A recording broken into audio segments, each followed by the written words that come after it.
Just seconds before the car crash, my best friend threw herself over me. When she woke up, she had amnesia. She mistook my fiancé as her own boyfriend. To help her recover, our group of 5 friends decided to play along with the lie. The first month, the pre-wedding trip that was supposed to be mine was given to her. She held Ethan Sterling's hand, kissing him to the cheers of our friends, leaving me behind to carry all 4 of their bags. The second month, my best friend moved into the house Ethan and I had bought for our marriage. My name was erased from the deed and replaced with hers. My sister, Clara, comforted me. Chloe, Natalie only lost her memory because she saved your life. We are just playing along to help her recover. It's temporary. I believed her. I forced a smile and played my part in their endless, ridiculous drama, scene after scene. Until the 9th month. I finished my bridal makeup and rushed to the wedding venue, only to find Natalie Davis already wearing my wedding dress, smiling brightly as she leaned on Ethan's arm to greet the guests. Clara patted my shoulder and tried to soothe me. Natalie accidentally found your dress last night. We couldn't bear to break her heart and tell her the truth, so we decided to let her have this wedding first. Ethan's best friend, Tyler, chimed in with a grin. Yeah, Chloe. You've stepped back 8 times already. What's one more? My heart ached, and my engagement ring suddenly felt suffocatingly tight on my finger. I looked up and saw Natalie wearing my backup wedding band. It fit her finger perfectly. That's when I realized that the wedding dress, the one that had felt a size too small on me, fit her like a glove. All the guests knew the truth, yet they still cheered and loudly called her Mrs. Sterling. It turned out that the only one who actually took this temporary lie seriously was me. I let out a bitter laugh and slipped off the tight wedding ring. If that's how they wanted it, then I would let them have their 9th and final piece of theater. The wedding ring clinked loudly as I threw it into the trash can. The 2 in front of me froze in shock. Clara frowned, opening her mouth to speak, but Natalie's squeal of joy cut her off. Chloe, you're finally here. Look at me. Don't I look absolutely gorgeous today? She twirled in front of me, holding up the skirt of her gown, chatting away as if nothing was wrong. I passed by the bridal shop a while ago and casually told Ethan how beautiful this dress was. I can't believe he remembered. And this ring. It's exactly my style. Ethan told me everything. Thank you so much for helping him plan the wedding these past few months, Chloe. I'm so lucky to have a best friend like you. I stood frozen. No wonder the dress I spent months choosing was suddenly swapped by Ethan at the last minute. No wonder the backup ring had a diamond twice the size of my original one. The wedding I had painstakingly planned was never meant for me in the first place. I let out a mocking laugh at myself. Clara panicked, quickly cutting in before I could say a word. Of course you're beautiful, Natalie. You are the most stunning bride ever. We have to capture this moment. Tyler caught on quickly and raised his camera. Yeah, exactly. Everyone, let's get together for a group photo. Hearing this, the guests gathered around, holding party poppers. Clara and Tyler quickly squeezed in next to Ethan and Natalie. The 4 of them stood in the front row. It was a perfect, complete picture. Tyler shoved the camera into my hands. Chloe, you're the best photographer here. Take some good shots for us. The spotlight fell on them. Natalie leaned her head against Ethan's shoulder, her white gown glowing. Ethan looked down at her, his eyes filled with pure tenderness. Everyone crowded around them, congratulating the perfect couple. It was exactly the wedding I had dreamed of for years. Someone in the crowd started chanting, "Kiss her, kiss her." Ethan's ears flushed red. He hesitated for a second, but Natalie was already on her tiptoes, pressing her lips against his. My mind went completely blank as cheers erupted around me. Tyler raised his voice, urging me. Chloe, what are you doing? Snap the picture. Capture the most important moment of their lives. I raised the camera mechanically. Bang! A party popper went off. Amidst the falling confetti, I pressed the shutter. 1 shot, 2 shots, a dozen shots. Amid the rising cheers and screams, Ethan held Natalie, switching poses for one kiss after another. Everyone was laughing and smiling. I was the only one with tears stinging my eyes. After what felt like an eternity, a timid voice spoke beside me. Excuse me, miss. The reception has started. Do you need me to add a seat for you? I snapped back to reality and realized the lobby was empty. Everyone had already taken their seats in the grand hall. All 300 seats were filled. And as fate would have it, there was no seat for me. A bitter smile played on my lips. No, thank you. Since there was no room for me, I didn't want it anymore. This 5-person friendship, I was officially done with it. Leaving the reception, I submitted my resignation letter to the company. The HR manager replied instantly. Are you sure about this, Chloe? Do you need us to inform Mr. Sterling? No need to tell him. The HR manager didn't push further. All right. It's late. Please come to the office tomorrow morning to hand in your official paperwork. After confirming, I went home to pack. My phone buzzed. On Snapchat, in the group chat named Natalie's Recovery Project, Clara tagged me. Chloe, did you throw a tantrum and leave again?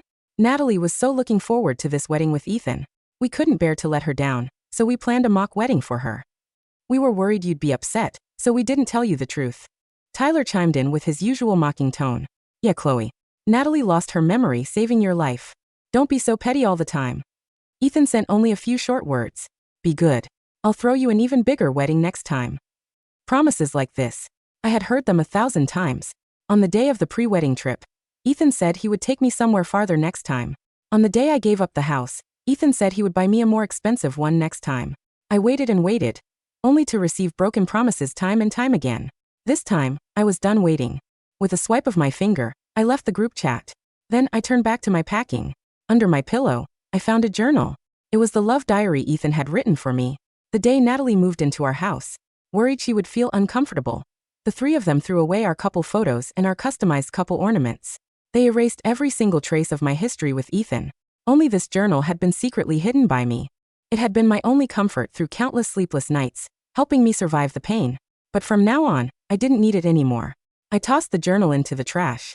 I turned around, only to notice that the roses I had planted on the balcony had been replaced with sunflowers, Natalie's favorite. The once minimalist walls were now covered in her cute stickers. Without me realizing it, Natalie had slowly filled every corner of my home, erasing me piece by piece. After packing for hours, I realized my belongings couldn't even fill half a suitcase. I laughed bitterly. Before I could zip my suitcase, the front door swung open. The four of them walked in. Natalie was barefoot, clinging to Ethan's back. Clara carried her shoes, while Tyler held the train of her wedding gown. Seeing me, their laughter froze instantly. Ethan gently put Natalie down, instinctively trying to explain. Chloe, Natalie had too much to drink, because she was happy. I had to carry her back. A drunken Natalie looked up, her tone annoyed. Hey, Ethan, I'm your wife. Why are you so worried about what she thinks? With that, she reached up to pinch his ear, but her legs gave out, and she fell right back into his arms. Ethan let out a helpless chuckle. All right, my little drunkard. You're right, okay? Natalie huffed, pointing a finger at me. Chloe, you've been living in our house for months. Now that Ethan and I are married, it's not convenient. You should move out. How hilarious. Ethan and I had bought this house 3 years ago. I had personally chosen every single piece of furniture. And yet, after living here for just a few months, she acted like she owned the place. Seeing my cold expression, Clara quickly tried to smooth things over. Natalie, finding an apartment is hard right now. Chloe is great at keeping things tidy. Just think of her as a live-in housekeeper. Tyler nodded in agreement. Exactly. You newlyweds will be busy. It's perfect to have her do the chores, right, Chloe? Ethan shot me a warning look. He was telling me not to say anything I shouldn't. Everyone stared at me, waiting for me to force a smile and agree, just like I always did. But this time, I only let out a soft chuckle. No need to go to all that trouble. I'm leaving right now. With that, I grabbed my suitcase and walked toward the door. The three of them froze in shock. Ethan instinctively reached out to grab my arm. Behind him, Natalie suddenly gagged. Ethan panicked, turning around to rush her to the bathroom. Clara and Tyler hurried after them. One patted her back, one handed her tissues, and the other started making a hangover soup. Once again I was left standing there, the invisible fifth wheel. I smiled bitterly, picked up my suitcase and walked out without looking back. I found a random hotel to stay for the night. After drafting my resignation letter, I made a call. I accept the job offer you extended earlier. I will fly out to London tomorrow. The person on the other end responded with joy. After booking my flight, 4 hours had passed. My phone lit up with a call from Ethan. After a brief hesitation, I answered it. Ethan's voice sounded exhausted. Chloe, did you leave the group chat? Stop throwing tantrums. I've talked to Natalie, and she said you can move back in. But you'll have to handle the cooking and cleaning. I let out a cynical laugh. Ethan, do you guys really think of me as your maid? Ethan sighed defensively. Don't be ridiculous. You know Natalie's condition. Just be good. Natalie wants to host a dinner party tomorrow, and made a list. Make sure you buy the groceries and come home on time. A long shopping list popped up in my messages. Coke chicken wings for Natalie, braised pork for Ethan, fresh juice for Clara, potato chips for Tyler. Dozens of items, meticulously listed. Not a single thing was for me. Once again, I was completely excluded from their world. My heart went entirely cold. I didn't want to waste my breath arguing. I hung up the phone and blocked his number. The next day, carrying my resignation letter, I hadn't even stepped through the office doors when Natalie rushed toward me, followed by an aggressive crowd of reporters. Before I could react, Natalie slapped me hard across the face. A notebook was thrown to the ground, splaying open before me. It was the love diary Ethan had written for me. The one I had thrown in the trash yesterday. Chloe Miller. I was wondering why you refused to leave my husband's house. It turns out you've been fantasizing about my husband in this diary every single day. We're supposed to be best friends. How could you do something so disgusting? My head spun from the slap. Before I could catch my breath, the reporters swarmed me, shoving microphones and cameras into my face. Miss Miller, is it true that you stayed as Mr. Sterling's secretary for 6 years, even turning down high-paying executive offers from other companies, just to climb into his bed? Have you been staying at Miss Davis's home these past few months, just to steal her husband? The blinding camera flashes made it impossible to open my eyes. Passers-by stopped to watch, and a wave of insults washed over me. My head spun, but I couldn't take it anymore. I screamed out the truth. I didn't write those diaries. Ethan wrote them for me. You're the one with amnesia. You mistook Ethan as your boyfriend. The person Ethan was supposed to marry was me. The crowd fell silent for a second. In the next moment, Clara pushed through the crowd and rushed at me. Slap. Another hard blow landed on the other side of my face. With tearful eyes, Clara turned to the cameras and apologized. I'm so sorry, everyone. My sister has been obsessing over Mr. Sterling for years. But I never imagined she would write something so disgusting, let alone slander Mr. Sterling like this. Holding my burning cheeks, I stared at her in utter disbelief. Tyler and Ethan pushed through the crowd and stepped forward. Tyler sneered at me. Chloe, you're trying to steal Natalie's husband? Are you really that desperate for a man? Ethan suppressed the guilt in his eyes and spoke with cold composure. Miss Miller and I are just ordinary colleagues. We have never crossed any boundaries. My only wife is and always will be Natalie. The very last spark of hope in my heart was brutally extinguished. The crowd jeered mockingly. I knew it. How could Mr. Sterling ever want to marry someone like her? She must have fabricated the whole diary. Fantasizing about her best friend's husband, and then turning around to frame them? What a pathetic bitch. The harsh words pierced my ears like needles. In the chaos, someone shoved me hard from behind. I lost my balance and fell painfully onto the hard pavement. Ethan's eyes contracted. He instinctively stepped forward to help me. But Natalie grabbed him, clutching her head in pain. Ethan, my head hurt so much. The three of them panicked instantly, rushing to help her away. I looked down. A pool of blood was slowly soaking through my pants. Seeing the blood, the crowd gasped in horror. The reporters and onlookers finally began to scatter in panic. Right before I blacked out from the excruciating pain, my phone buzzed with a message from Ethan. Natalie's condition will worsen if she finds out the truth. I've called an ambulance for you. Consider today a lesson. Don't ever say things like that again. Ethan, you got your wish. There will never be a next time.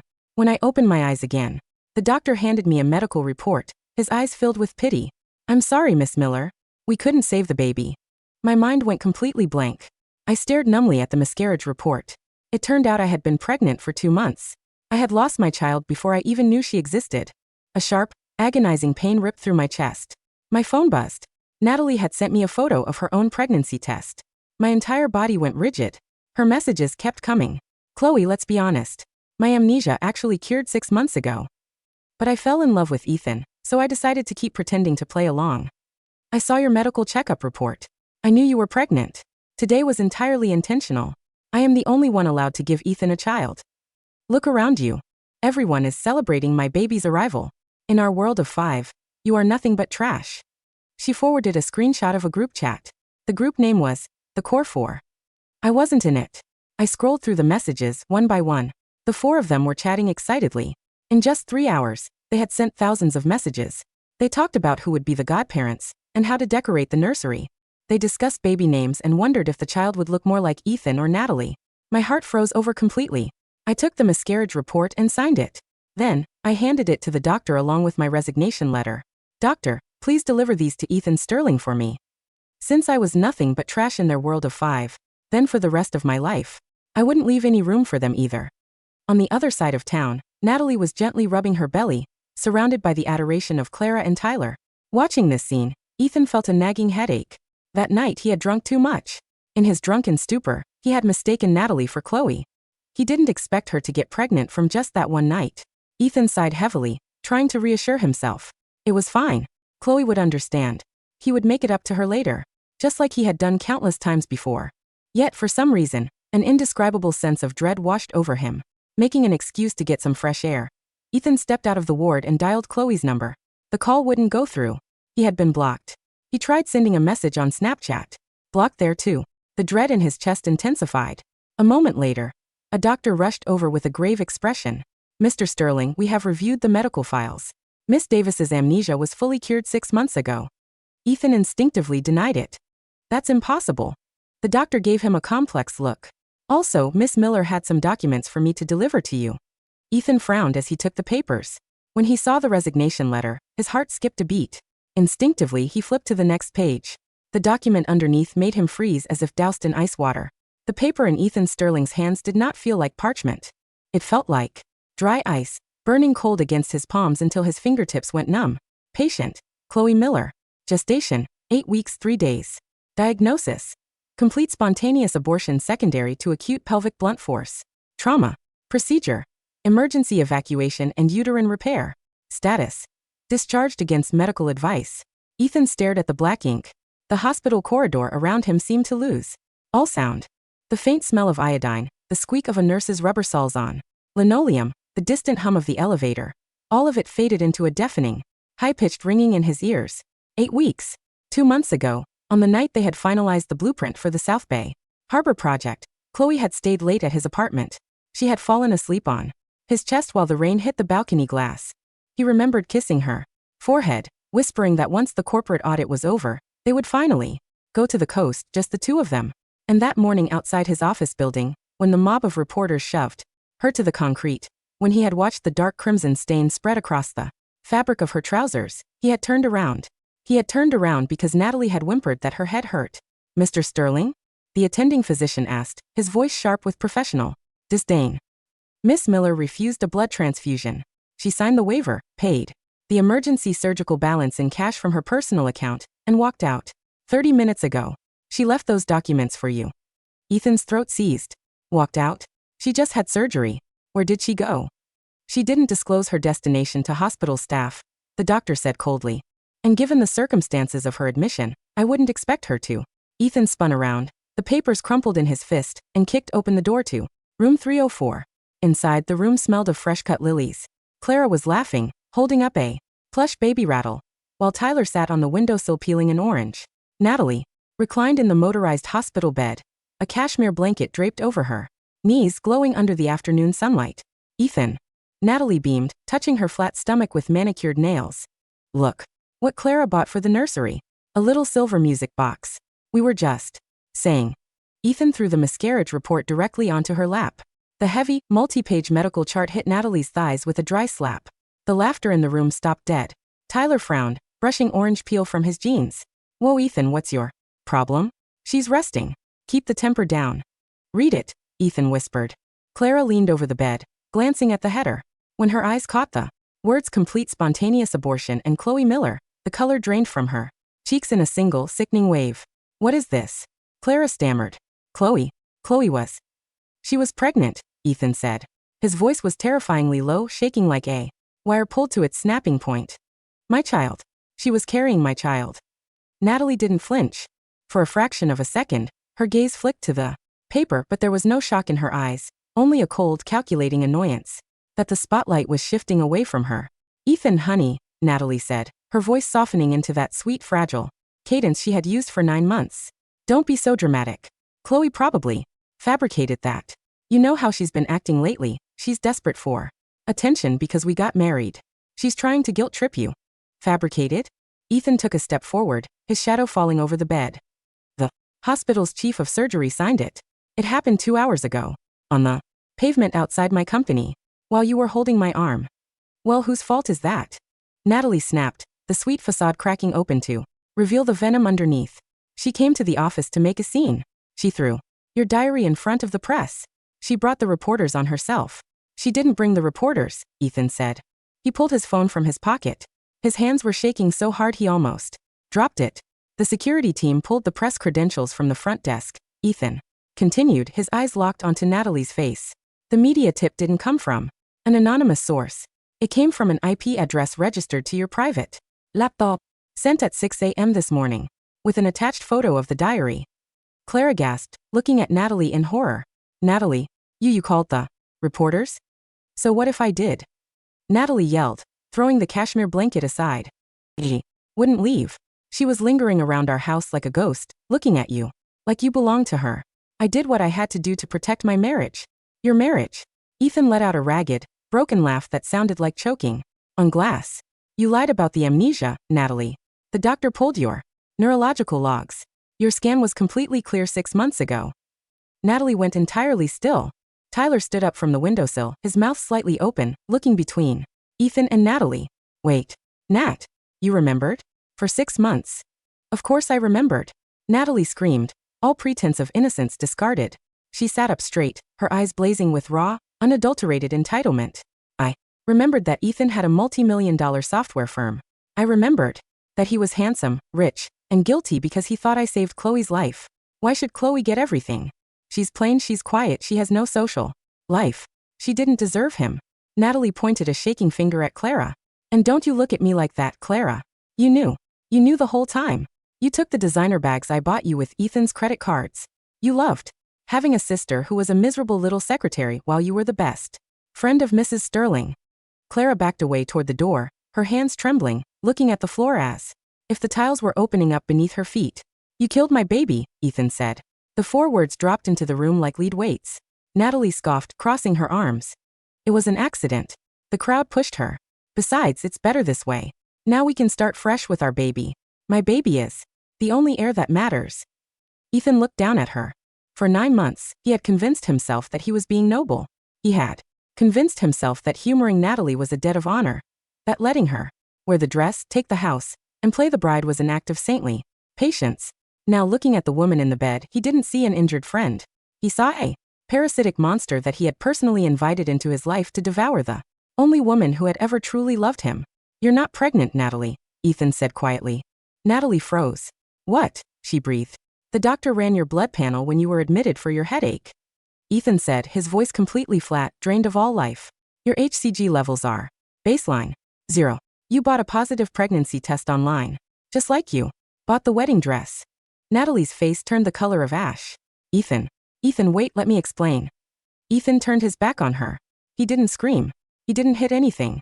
He simply walked out of the room, leaving the door wide open behind him. Behind him, Natalie's shrill, panicked cries echoed down the sterile hallway. Ethan, come back. You can't leave me. Ethan. The rain poured in sheets over the glass canopy of the International Departures Terminal at 9:45 p.m. I sat in a quiet lounge near Gate 42, wearing an oversized wool coat, a cashmere scarf wrapped snugly around my throat, and flat leather boots. My body felt light, almost hollow. The physical pain from the emergency surgery was a low, dull throb in my lower abdomen, kept at bay by prescription painkillers, but the suffocating, crushing weight that had sat on my chest for 9 months was gone. On the glass table in front of me sat a single boarding pass. Passenger, Chloe Miller. Flight, BA 178, non-stop to London Heathrow. Class Club World. Beside the ticket lay my new British corporate contract. Julian Vance and his scandalous real estate empire were long gone, but the Global Architectural and Urban Design Consortium founded by Sir Arthur Vance in London had quietly reached out to me 8 weeks ago. They had seen the anonymous structural portfolio I had designed for the South Bay waterfront, the very blueprints Ethan's company had presented to the city council to win their $40 million municipal grant. They didn't want Ethan Sterling. They wanted the mind behind the drawings. The terminal intercom chimed softly. British Airways Flight 178 to London Heathrow is now commencing final boarding for all Club World passengers at Gate 42. I picked up my passport, slipped the boarding pass inside, and picked up my single carry-on roller bag. As I approached the boarding gate, the heavy glass doors at the security exit burst open 50 yards away. A man ran through the concourse soaking wet, his tailored suit plastered to his frame, his hair dripping with rainwater. He looked wild, his eyes bloodshot, stumbling over his own feet as airport security shouted behind him. Chloe. Ethan's voice cracked across the polished marble floor of the terminal. Passengers turned to look. Security guards moved to intercept him, but Ethan dodged them, his chest heaving, his eyes locking onto me through the glass partition. Chloe, please, don't board that plane. I stopped. I turned around slowly, holding my boarding pass in my left hand. Ethan hit the security barrier, clutching the metal stanchions like a man drowning in a cage. He was crying, ugly, ragged tears that mixed with the rainwater dripping from his chin. Chloe, I saw the report. Ethan choked out, his knees hitting the floor, his forehead pressing against the cold glass. I saw what happened to the baby. Our baby. Oh God, Chloe, I'm sorry. I'm so sorry. I looked at him through the glass. I didn't feel rage. I didn't feel the burning need to scream or slap him across the face. I felt the same mild, distant curiosity one feels when looking at a broken piece of machinery discarded on the side of a road. Ethan, I said. My voice was calm, amplified slightly by the open acoustic space. You're making a scene. I don't care about the scene, he sobbed, clawing at the barrier. I threw Natalie out. I called the police on her for fraud. I canceled the house deed. It's all yours, Chloe. The company, the house, the rings, everything. I will spend the rest of my life on my knees making this right. Just come back with me. Let me take you to a private hospital. Let me take care of you. Take care of me? I asked, a faint, sad smile touching the corners of my lips. Yes. Please, Chloe, give me one more chance. Ethan, you didn't even notice I was pregnant for 2 months, I said quietly. You didn't notice when I lost weight. You didn't notice when I stopped drinking wine at dinner. You didn't notice that the wedding dress you bought was tailored for another woman. Ethan's face twisted in agony. He buried his face in his hands, his shoulders shaking with violent spasms. You told me to step back 8 times, I continued. And each time, I stepped back, hoping you would look behind you and see that I was standing on the edge of a cliff. I took a step toward the gate agent, who took my boarding pass and scanned the barcode. Beep.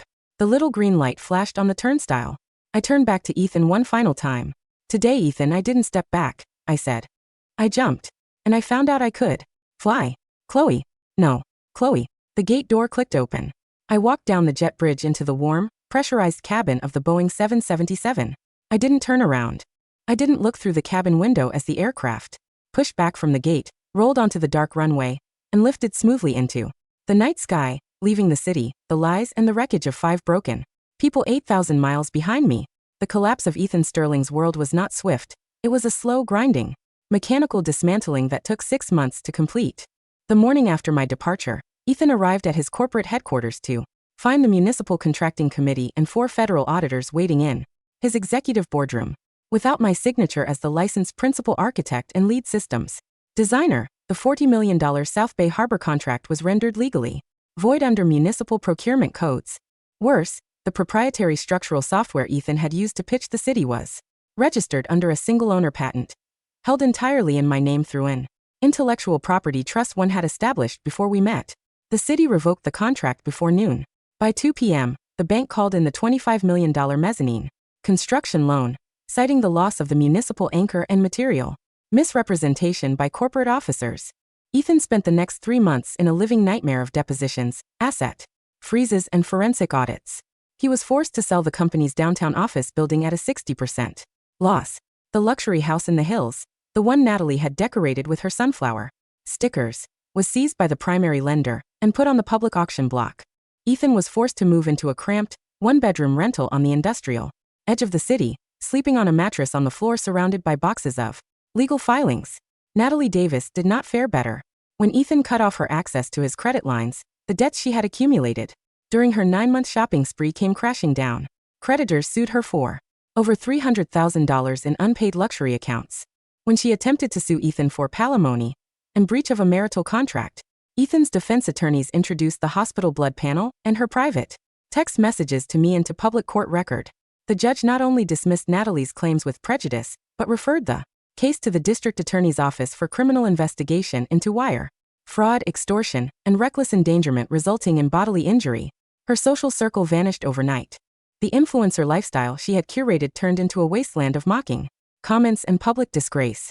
She was forced to take a job as a night shift cashier at a suburban grocery depot, living with her alcoholic mother in a dilapidated trailer park 40 miles outside the city limits. And then there was Clara. My sister went home that week to find her belongings packed into cardboard boxes on the curb outside our parents' house. Our mother, a quiet woman who had spent 30 years teaching literature, met Clara on the front porch with a single document, the certified copy of my hospital admission record. "Get off my property," our mother said, her voice shaking with a cold, absolute disgust. "Mom, please," Clara cried, kneeling on the grass. "I didn't know Chloe was pregnant. I was just trying to keep the peace between Ethan and Natalie." "You helped a sociopath torment your own sister for 9 months, our father said, stepping out onto the porch, his eyes filled with stone. "You stood by while your flesh and blood bled onto the street, and you apologized to the cameras for her existence." Our father threw a set of bus tickets at Clara's feet. "You are no daughter of mine. Do not call this house. Do not attend our funerals. As far as this family is concerned, Chloe is our only child. Tyler, the cowardly photographer who had cheered for the kisses and handed me the camera, found himself blacklisted from every commercial studio in the state. After the leaked video of the street altercation went viral, he lost his corporate sponsorships, sold his camera gear to pay rent, and spent his nights working as a valet at the very hotels where he had once partied on Ethan's dime. The core four had their world, and it was made entirely of ash. 3 years later, autumn in London had painted the plane trees along the Victoria Embankment in shades of deep russet and gold. The penthouse office on the 10th floor of Vance and Mercer International looked out over the sweeping curve of the River Thames, the iconic silhouette of Tower Bridge rising majestically through the morning mist. I stood by the window, holding a warm porcelain cup of Earl Grey tea. I wore a sharply tailored charcoal wool trench coat over an ivory silk blouse, my hair cut into a chic, shoulder-length bob. My skin was radiant, my posture upright, my eyes clear and focused. There was a soft knock on the frosted glass door. My senior associate, Charlotte, walked in, carrying a leather-bound briefing binder. "Director Miller," Charlotte said with a crisp British accent. "The American delegation from the North American Coastal Development Consortium has arrived for the preliminary RFP review. Are the project estimates aligned with our sustainability benchmarks?" I asked, walking over to my polished walnut desk. "Exceeding them by 12%, Charlotte replied with a bright smile. "The City Council of Seattle has already pre-approved our master blueprint. The only firm attempting a competing bid is a liquidated regional contractor from California trying to pitch a subcontractor partnership." I opened the dossier. On the third page, under subcontractor financial history, was a familiar name: Sterling Engineering and Remediation Services. Principal Ethan Sterling. Financial rating, grade C, high risk/receivership. I looked at the passport photo attached to the file. The man in the picture was 40 pounds lighter than the golden boy executive I had known. His hairline had receded, his cheeks were hollow, his eyes sunken and lifeless. He looked 50 years old, wearing an off-the-rack polyester suit that hung off his bony frame like a shroud. "Shall I reject the subcontractor bid immediately, Director?" Charlotte asked, pen poised. I took a slow sip of my tea. "No," I said calmly. "Let them present.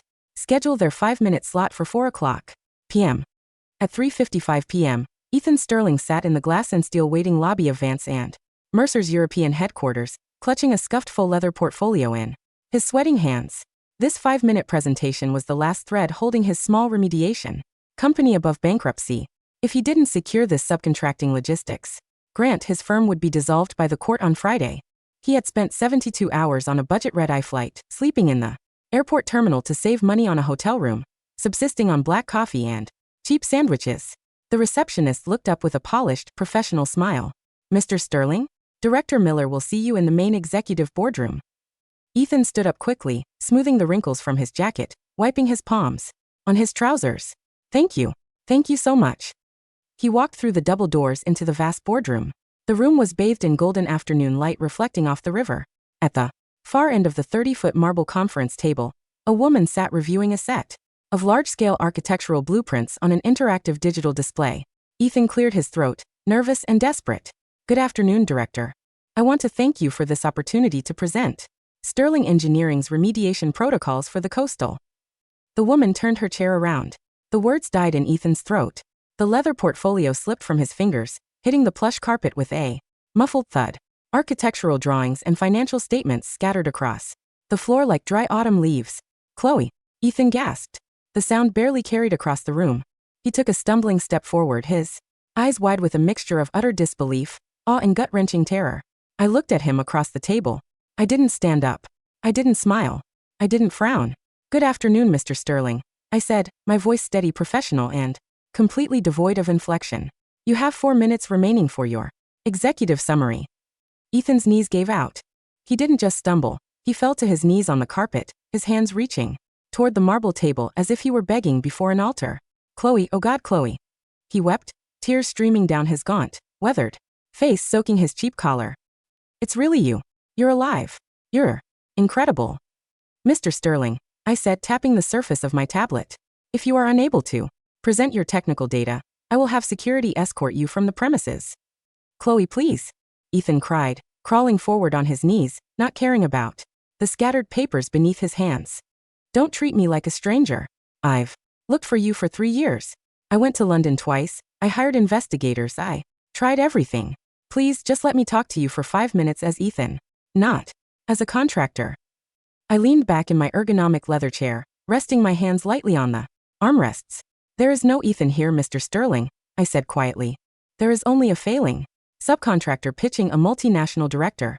And your presentation is currently 80 seconds behind schedule. Ethan looked up at me from the floor, his face twisted in pure, unadulterated agony. Chloe, I lost everything, he sobbed, his voice cracking into high-pitched whimpers. The company is gone. The house is gone. Natalie was arrested for fraud. Clara is living in a homeless shelter in Portland. Tyler is working at a car wash. We destroyed ourselves, Chloe. We destroyed ourselves because we were stupid, arrogant, blind monsters. He reached up, clutching the edge of the marble table, his knuckles white. Every single night for 3 years, I wake up screaming because I see that blood on the street. I killed our baby, Chloe. I killed the only good thing that ever happened to me. Please, tell me what to do. Tell me how to atone. I will sweep the floors of this building. I will work for you for free. Just don't look at me like I'm a piece of glass. I looked down at the man kneeling before me. I searched my chest for even a flicker of the old agony. I looked for the ghost of the girl who had cried in the empty lobby while 300 guests cheered for Natalie.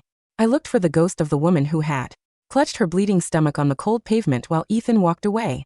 There was nothing. No hatred. No spite. No lingering desire for revenge. Only a profound, vast, and beautiful silence. You cannot atone, Ethan, I said softly. Ethan's breath hitched in his throat.